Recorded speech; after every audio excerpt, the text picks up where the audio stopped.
L'ho trovato estremamente confuso, ha difficoltà a esprimersi, tra l'altro mi dice di essere anche ammalato, quindi di avere dei problemi di salute, quindi non è stato un colloquio molto chiarificatore.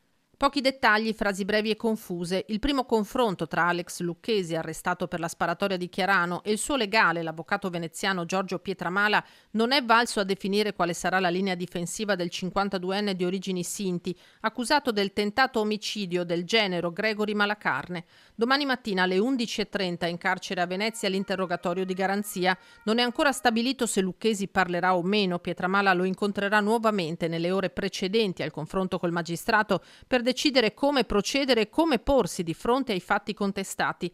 Della vittima il 52enne ha domandato al suo avvocato, ma parole di pentimento finora non ne ha avute. Lui ha chiesto del genero, poi mi ha detto che da quello che ho capito, diciamo, la motivazione è un gravissimo dissidio familiare che c'era già da parecchi anni. Malacarne sarebbe stato al corrente di un tradimento della moglie di Lucchesi, l'avrebbe anche difesa, poi le cose sono trascese il giorno prima della sparatoria quando i due uomini sono venuti alle mani.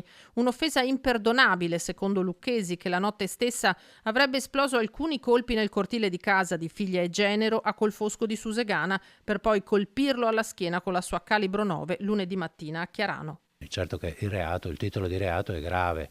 Ora speriamo che questo povero ragazzo migliori e non abbia nessuna conseguenza.